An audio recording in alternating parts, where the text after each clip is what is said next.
Hello, my name is Stephen Earls and I work as an area coordinator for the Further Maths Support Programme in Wales.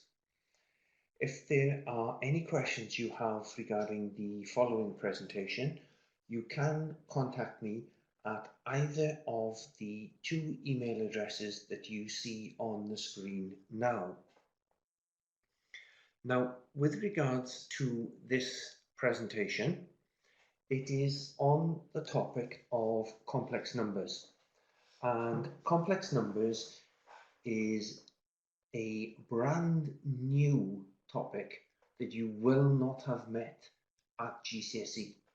Now, quite a number of the topics that you meet at both A-level mathematics and further mathematics follow on from your GCSE courses. But complex numbers does not. It is a brand new topic. Now, some of you might have had it mentioned to you, but it is new. Now, with complex numbers, the best way to introduce them is to approach them from the solution of quadratic equations. Now, from the work you've done at GCSE, you looked initially at solving quadratics by factorising, and then came across a few questions that you couldn't factorise, so we had to have a formula. And for most of the time, the formula worked, but there were one or two occasions when you encountered various questions and the formula did not work. Now, this is going to build on that situation where the formula didn't work. So we have there three questions. And what you can do, if you pause the presentation at the moment, you can come back to it in a few minutes and compare your solutions to the solutions that I will now put on the screen. Now, with question 1, because it's x squared minus 8x plus 16 equals 0, this will factorise into x minus 4 and x minus 4.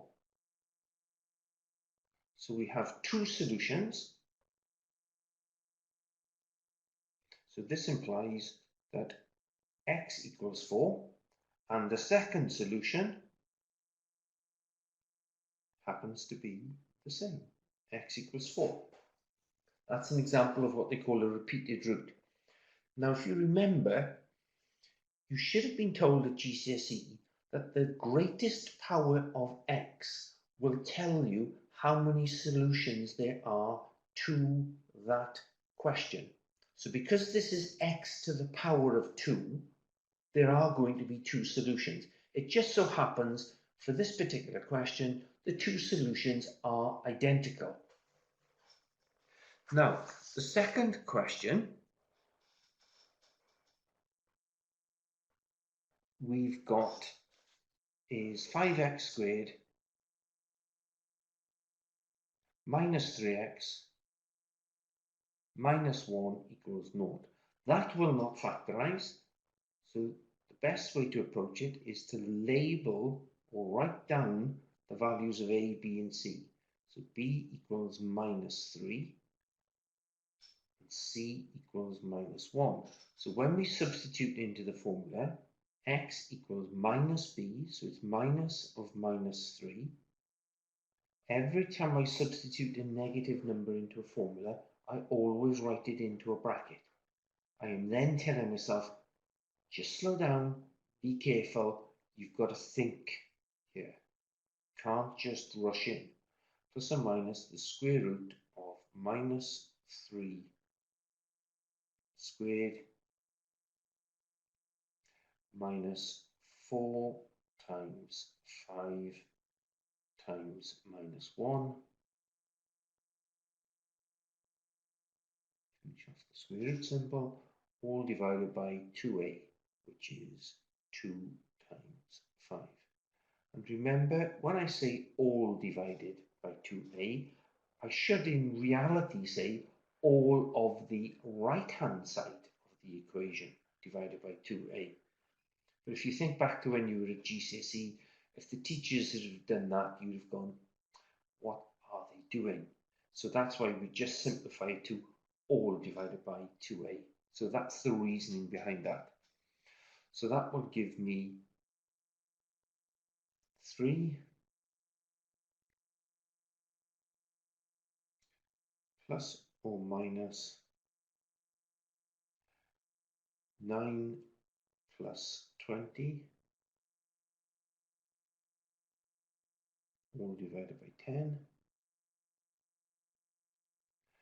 which is 3 plus or minus the square root of 29 divided by 10. So as you can see, there are two solutions. One of them is, so this implies that x equals 3 plus the square root of 29 divided by 10, or x equals 3 minus the square root of 29 divided by 10.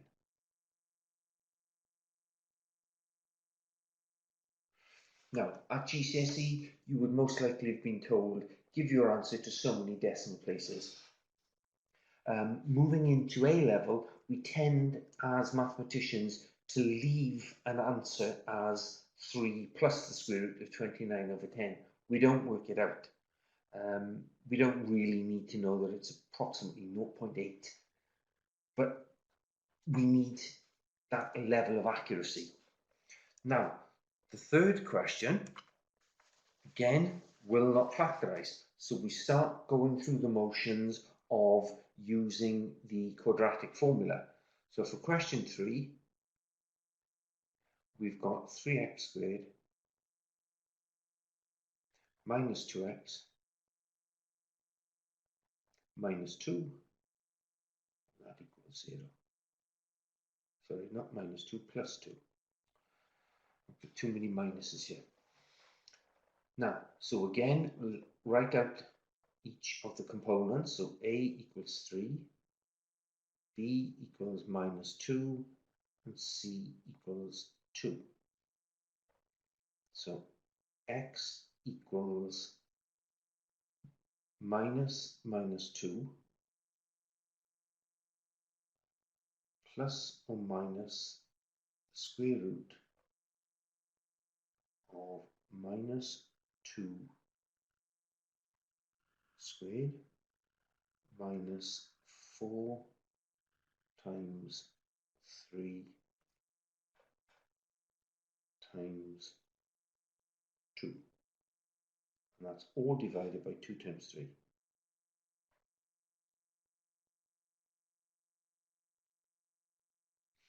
So that will give me 2 plus or minus the square root of 4 minus 24,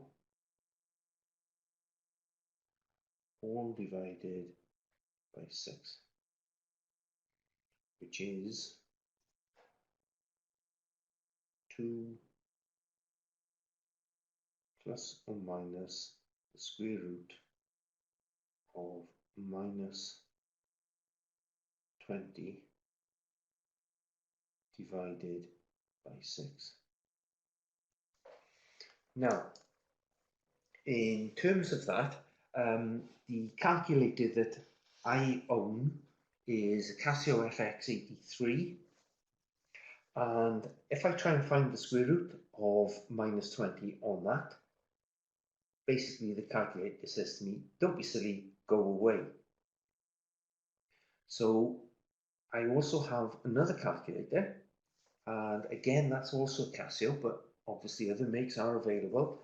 And that one, when I type in the square root of minus 20, it will give me an answer.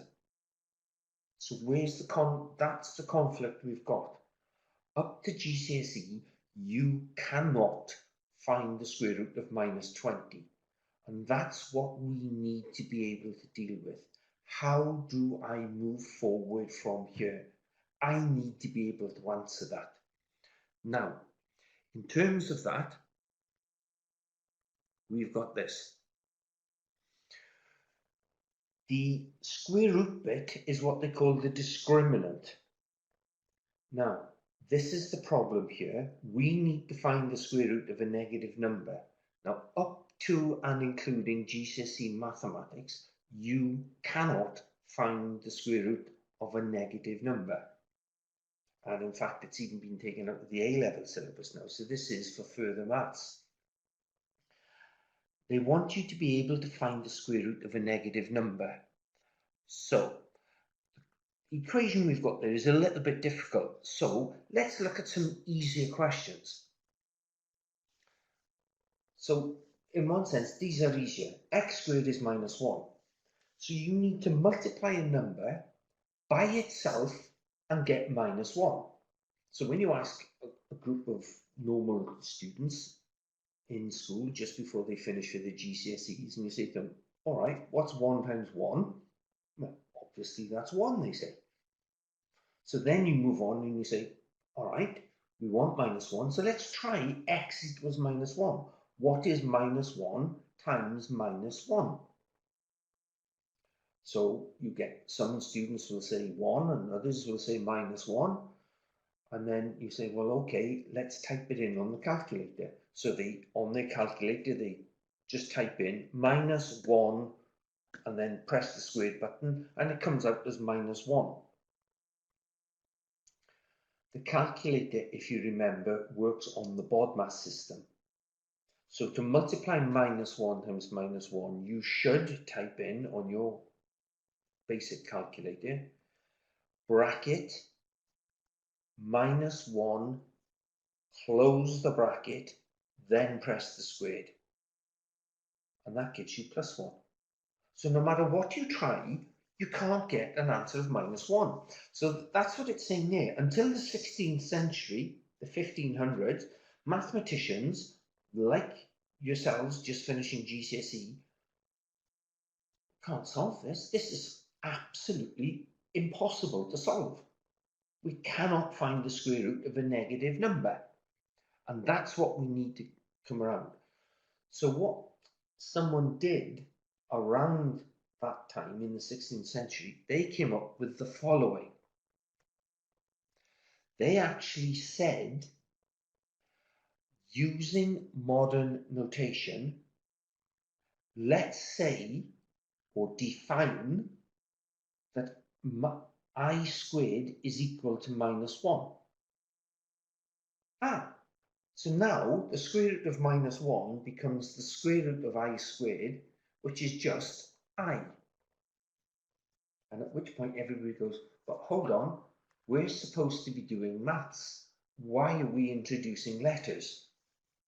And it's to do with this concept of how do we deal with, as in the question we had, the square root of minus 20. The minus is, if you like, causing what they call cognitive conflict. I want to be able to do it, but that minus symbol inside the square root is stopping me progressing in that particular question. So if we look at the solution to the question x squared equals minus 1, we now have two answers. X is I or x is minus I. So if it's I, x squared equals I times I, which is I squared, which is minus 1. And then what if x squared equals minus I times minus I? Minus times a minus is plus, I times I is I squared, and I squared, we've said, is minus 1. So it doesn't matter whether we've got I or minus I, they both square to give minus 1. So technically, we can think of it as, if I remove the negative symbol, find the square root of the number. Now that all of a sudden becomes much easier.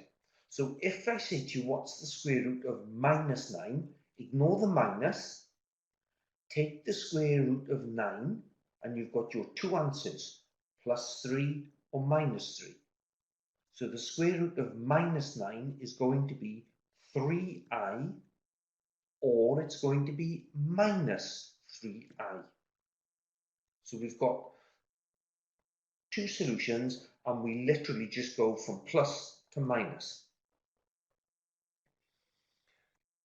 Now, so for question 3, we can now go back to it and complete it as follows. So we left it at x equals 2 plus or minus the square root of minus 20 over 6.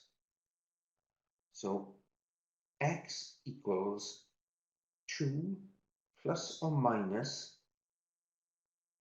20i squared, square rooted.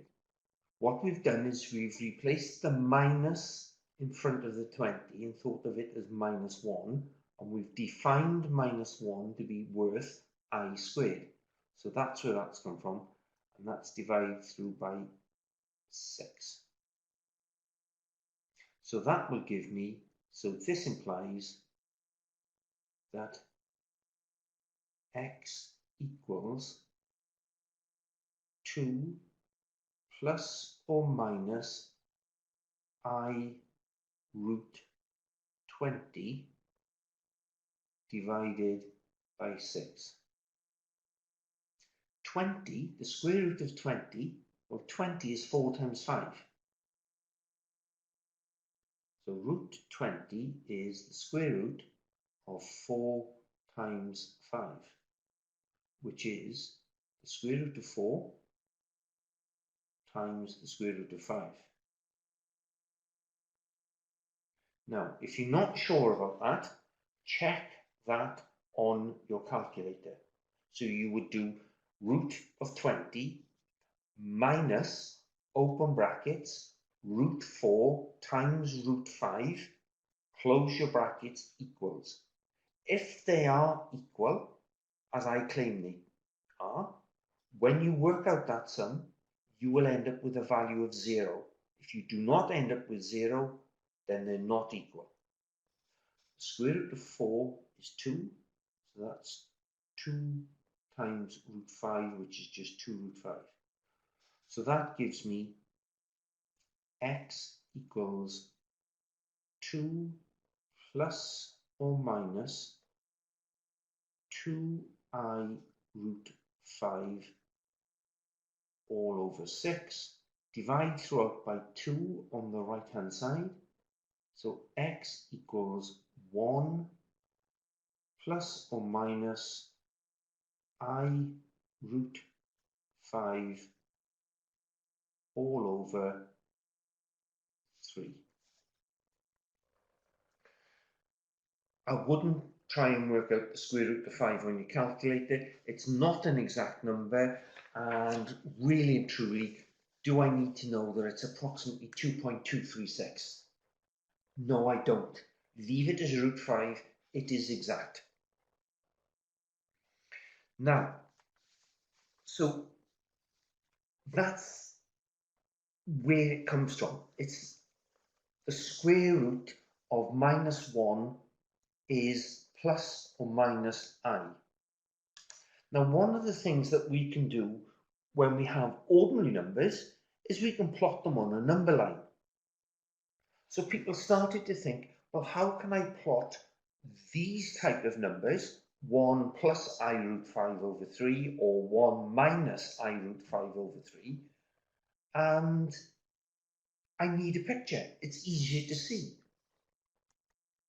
Now, because it's a new number, we need a diagram, but somebody had to come up with and invent a new diagram. Now, we're used to working with this number line, and that we're used to looking at it. As you can see there, I've marked root 2 and I've marked minus 2.5 or minus 2.5. As far as these complex numbers are concerned, they cannot be put on the number line. So you had two main people at the end of the 18th, start of the 19th century. A gentleman by the name of Vestal in Denmark, and the other one was called Argand in Paris. And what they said was, well, look, if the number line runs horizontal, as on the previous page, why don't we represent the number I by going one step vertically above it, almost in the y direction? So we're technically saying now we've got the x direction represents what we call real numbers, and then the y direction represents these complex numbers. And it turns out that with these two gentlemen, that the winner was the gentleman from Paris, Mr. Argand, or Monsieur Argand. So the diagram is actually named after him now. So that is an example of the Argand diagram. You have the real axis, basically the x-axis, and you have the imaginary axis, or the I numbers, going vertically. Now, there is, as you can see on this diagram, a slight discrepancy.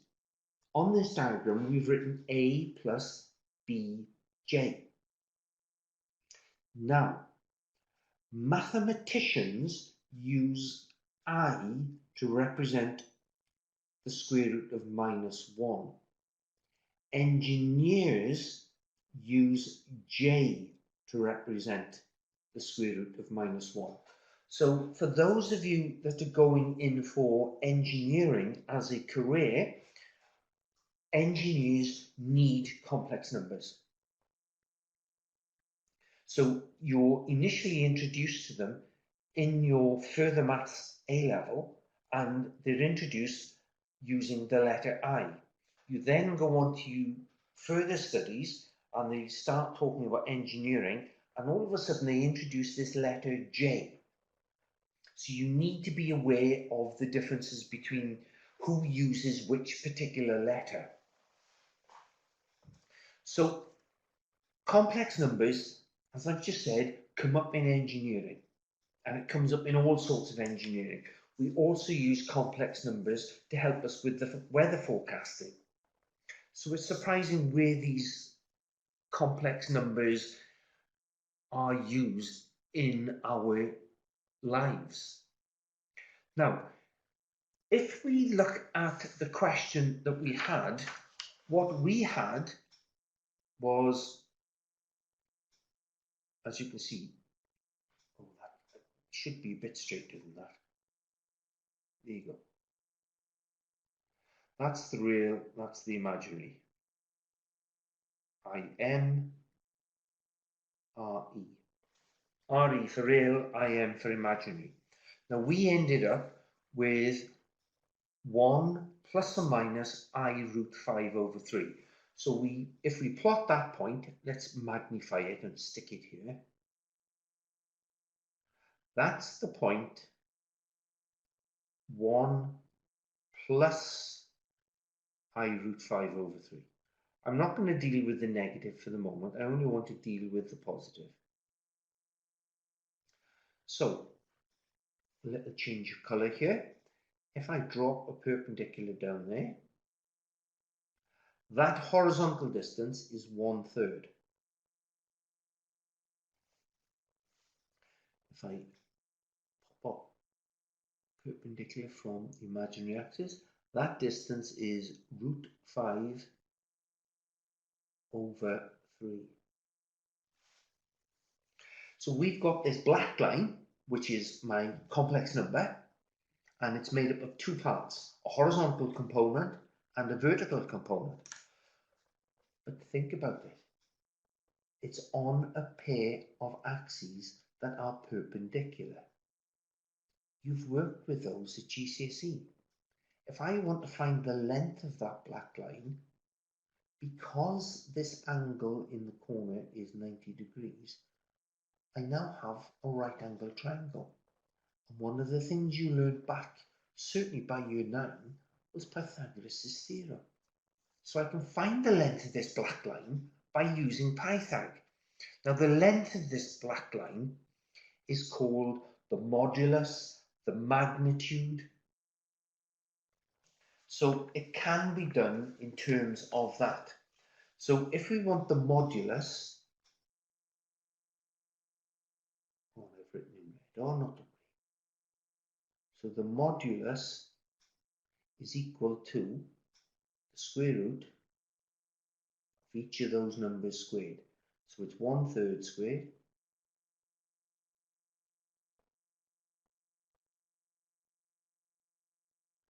plus root 5/3 squared.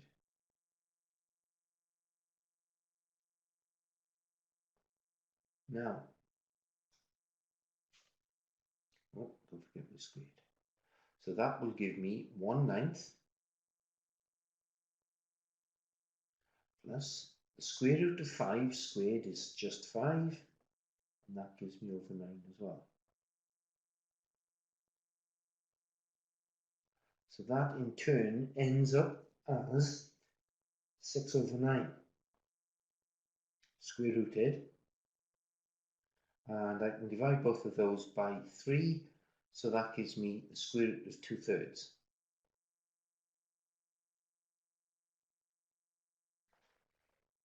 And leave it. That is a perfectly acceptable answer. It is an exact answer. If I square that, I'll end up with 2/3. If I work out 2/3 and square root it, and then say, oh, let's write the answer to 1 decimal place, if I square that, I might not end up back at 2/3. So that's why, as mathematicians, we should be happy to leave things as the square root of something. So that's the modulus. I can also, if I do it in blue, I can work out this angle here, theta. Now that goes back to the work you did in year 10 and year 11 on trigonometry. You have a right angle triangle, you want to find the angle. How? Well, in this case, yes, I've just worked out the hypotenuse, the black line, but what if I've made a mistake? I know the horizontal distance is 1/3, and I know the vertical distance is root 5/3. Use those two. So that will give me the tan theta. So rather than use x, when you move into A levels, they tend to use the Greek alphabet to represent different angles. So we've got tan theta is my opposite side, which is root 5/3, divided by the adjacent, which is 1/3. And that will end up leaving me with root 5.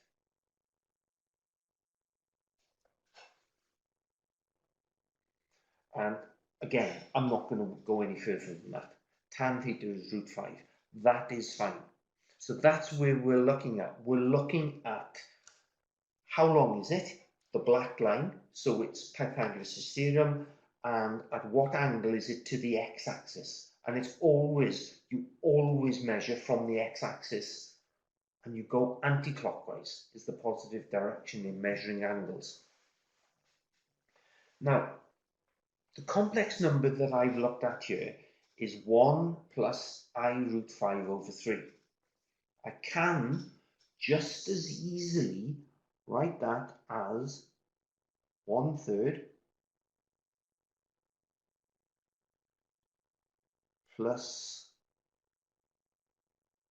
I root 5/3. I can split it up into its 2 bits. Now, obviously, that's a very difficult question to work with. So, but that just came from a question. Now, obviously, because this is a number, if you think back, when you were in primary school, when you first met numbers, you started to I won't say mess about, but you started to do things with these numbers, such as you would add them, you would take them away, you would multiply them, you would divide them. We can do exactly those 4 things with these complex numbers. We can add, subtract, multiply, and divide. So we can do exactly the same with complex numbers as we can do with the real numbers. Now, in terms of that, what we have, as it says, we can apply the 4 rules. Add, subtract, multiply, and divide are known as the 4 rules. You can only add or subtract like terms. You cannot say 2 plus 3i gives 5i. That is definitely wrong. 2 plus 3 is 5. 4i plus 3i is 7i. So it's like saying 4x plus 3x, but you just have the letter I instead of the letter x. As I say, sometimes it's easier to write one number under the other, and then you only add or subtract in the same column. Now, consider these 2 numbers. We'll call them Z1 and Z2. Complex numbers are usually called by Z. So Z1 is the first complex number, Z2 is the second one. Now, as it says there, we can work out these 2 problems. Z1 plus Z2 and Z1 minus Z2. Now, if you wish, you can work these out, pause the session, and then compare your answers to the answers that I'm about to put up. So, the answers are for these 2 questions. Z1 plus Z2 is 5 plus I, and Z1 minus Z2 is 1 minus 9i. Now, for the plus, if we write it as 3 minus 4i, and then underneath 2 plus 5i, and then just draw the line. We're going to add these 2. Well, 3 add 2 is 5, and 5i minus 4i is just going to be the plus I. So as you can see, that's how it works. So when we move on, we've got 3 minus 4i, and then minus brackets 2 plus 5i. It's worth putting the second one in brackets, because what if I've got a negative symbol in the middle? It'll be minus minus. So this one is 3 minus 2 gives 1, minus 4 minus 5 gives minus 9i. So we can, if you write them out in that format, all of a sudden they become much easier to work with. So, multiplying them, however, takes you back to work that you did on multiplying out brackets. So you multiply out the brackets, and that's a skill that you are good at because you did that lower down the school. Now,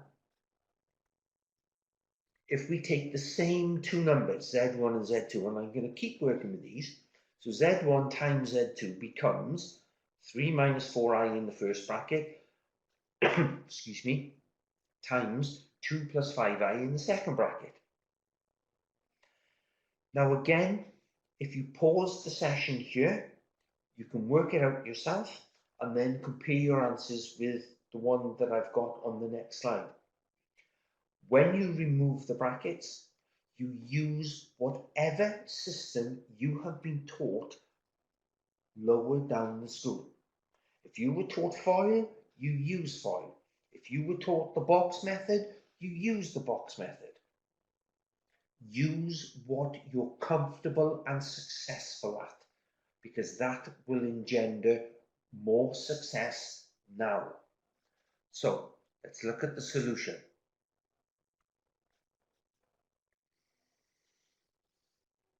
So what we have, we do the 3 in the first bracket by the 2 numbers in the second bracket. So 3 times 2 and 3 times plus 5i. Then we do the minus 4i times both.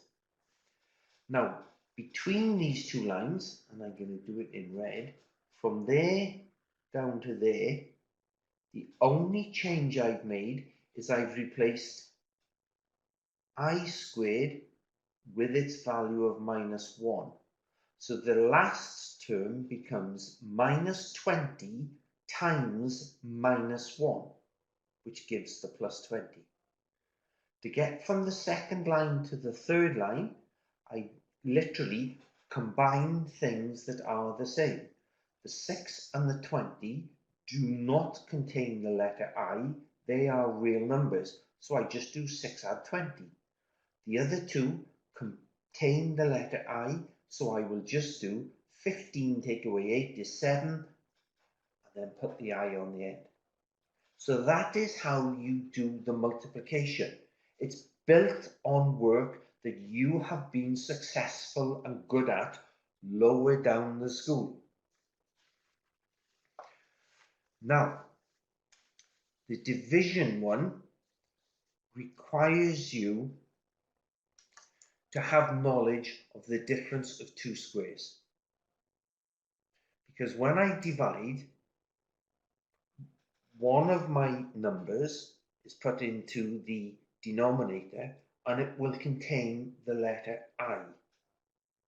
That is something I do not want. I do not want this letter I in the denominator of my answer. The only thing I want in the denominator is a real number. I need to get rid of the letter I. Now that comes back to you working out the difference of two squares. Now, as I've mentioned there, one of the topics from the early part of A-level maths is a topic called Serds, and within that you're going to be asked to what is known as rationalize the denominator. So they'll give you something like 1 divided by root 2, and your teacher will say to you, I don't want root 2 in the denominator. I need to get rid of it. And that is effectively what we are doing. We are getting rid of the letter I. We are rationalizing this letter I. We want to get rid of it. Now, as it says there, we want to get rid of the square root symbol and the I from the denominator. So consider that question. We've got 3 minus 4i times 3 plus 4i. Now, as I said there, this looks like the factors of the difference of two squares, or as some teachers call it, dots. So we've effectively got a minus b times a plus b. And that will give me, when I remove that, a squared minus b squared. So that's what it's based on. It's based on this difference of two squares. And if you notice, there's no AB part in the middle. So the B part is 4i and the A part is 3. So AB is going to be 12i. That's gone. It's not there. And that's exactly what we want. Now, so with this particular question, when we remove the brackets, we've done the first 3 times the second 2 bits, so the second 3 times the first 2, and then the 4i times the 3 minus 4i. If you notice, these two terms here cancel each other out. They go to 0. And again, from there down, I've replaced I squared as being worth minus 1. So it becomes minus 16 times minus 1. If you notice, my final answer does not contain the letter I. As far as I'm concerned, that is wonderful. I've multiplied 3 minus 4i by this number 3 plus 4i. If you notice, the only change is the symbol in the middle. So if I start with 3 plus 4i, I will multiply it by 3 minus 4i. Now, this second number, if my first number was 3 minus 4i, the second number, as it says there, is known as this complex conjugate. So whatever I choose, so if I choose, for example, 2 plus 9i, then the complex conjugate is going to be 2 minus 9i. It's a complex number, and this conjugate just means change the plus symbol in the middle to a minus, or if it was minus, change it to a plus. And that's literally what complex conjugate means. So that's what you're looking for. You're literally saying everything else stays the same, but I'm going to swap the symbol in the middle from plus to minus or minus to plus. And that makes it so much easier. So if we go to our original two numbers, so we've got Z1 and Z2. So the question is, Z1 divided by Z2 is, and those were the two numbers I was given, 3 minus 4i over 2 plus 5i. I only focus on the denominator.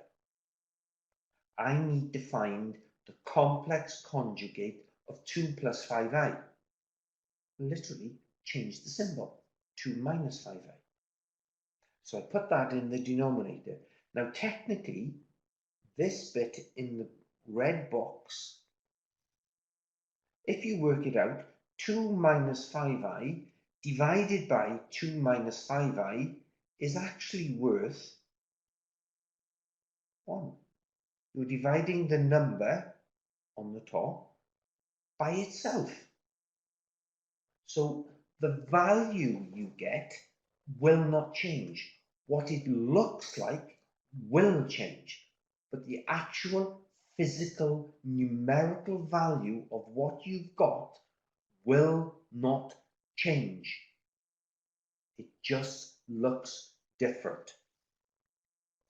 So once you've got to this stage, you now need to multiply the brackets on the top and multiply the brackets on the bottom in the denominator.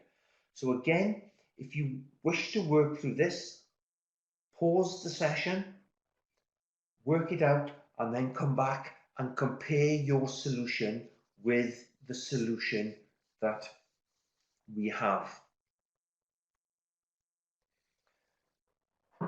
So working out the top line gives us that, and again, notice in the denominator we've got plus 10i minus 10i. They disappear. And we end up with the top line, we replace I squared after the 20 with minus 1, and we replace I squared after the minus 25 with minus 1. Now the numbers here, they're not easy. Minus 14 minus 23i all over 29. They're not easy numbers, but just slowly but surely follow your way through the process. Don't try and rush through this. Remember, you are multiplying by 1. But in these questions, 1 looks very different.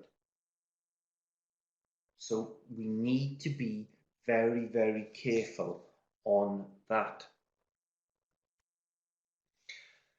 Now, as you can see, I've said there that the final result does not have an I component in the denominator, and that's exactly what we want. We don't want an I component. Now, this session is just a brief introduction into complex numbers, but hopefully it's piqued your interest. For those of you that are interested, there is a worksheet with some questions on that you can have a go at. And as I say, if there are any questions or anything that you would like further clarification on, then please contact me on either of the two email addresses that I showed you on the very first slide. So at that point, I'd like to thank you all and wish you every success in the future.